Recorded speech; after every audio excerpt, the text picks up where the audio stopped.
We've just finished a hectic and very exciting election season. There have been 3 elections, 2 state elections and 1 municipal body election.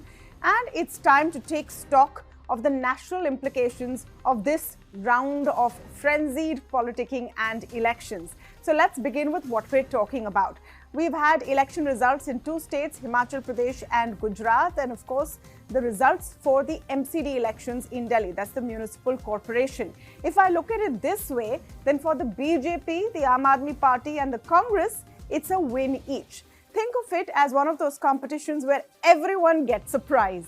Now, if you look at it that way, the Aam Party has won the MCD for the first time in 15 years. It's gone from the BJP to the AAP, so it's consolidated their position as a Delhi party. Himachal and Gujarat are very, very interesting mandates. They're completely one-sided. This is not a split vote at all. The electorates of these 2 states were very clear who they wanted in their next government. I want to start with Gujarat because that's truly a historic one.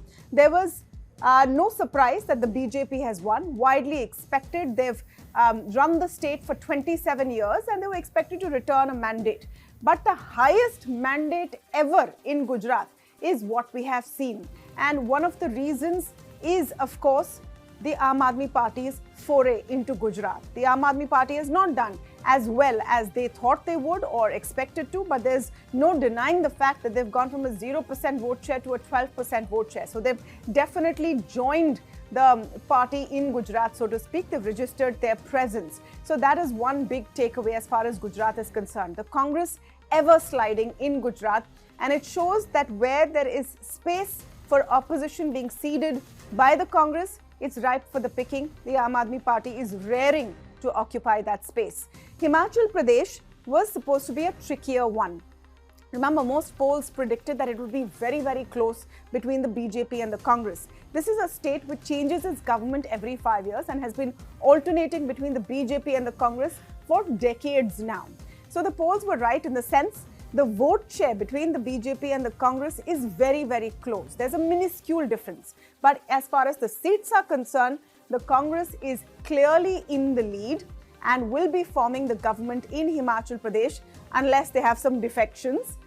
As of now, they have managed to bag this state in very, very clear terms. So that's some relief for them. So what are the national implications of all of this? Because at the end of the day, 2022 election season has neared to an end and all eyes and all focus is on the big one, 2024. Any prep for a national election starts at least 2 years in advance. So this sort of sets the stage. So let's break it up as per the major 3 players who were involved in this election round.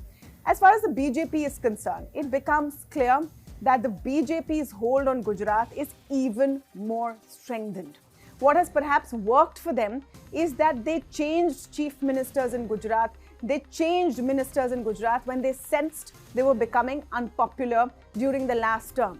They didn't give tickets to MLAs who won. At least 40% of MLAs who won were not repeated. So the BJP's ear to the ground is helping them perform well in states where they're strong. Of course, the obvious, the Modi magic, the organizational abilities have all come to the fore and been displayed. For the Congress, for Mallikarjun Kharge, the new Congress president, this is very significant. He gets to say that I have already delivered a big one.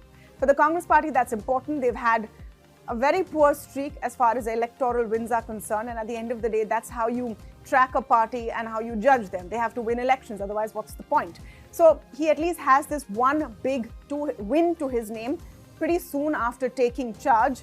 Now, the fact that it's a revolving door state and they change the government every 5 years blunts the impact of that win to some extent, but no doubt he will have reason to pat himself on the back. It will also boost Carter's sentiment to some extent. It will also raise questions on the efficacy of the Bharat Jodo Yatra.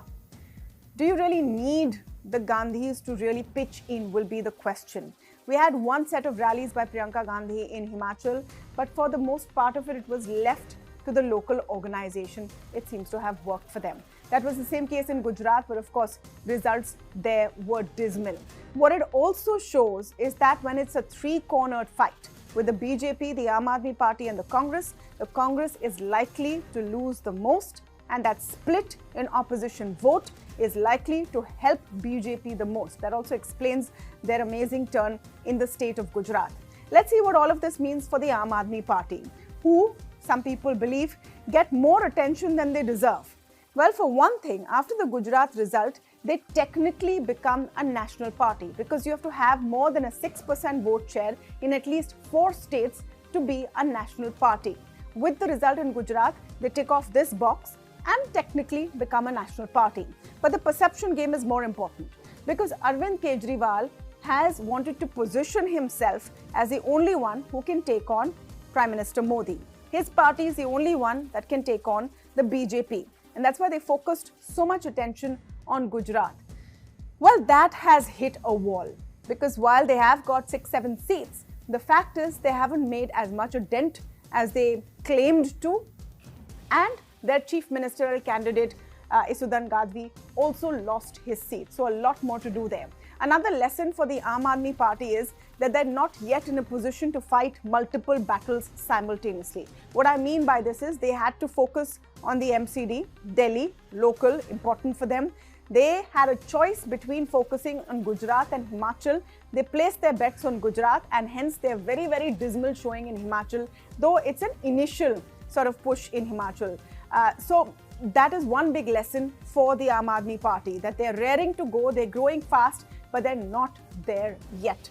Of course, a lot more will happen between now and 2024. But as of this point, after the mandate of 2022, these are the key takeaways and implications for the 3 national parties. If you like this video, then like, share and subscribe to Mirror Now.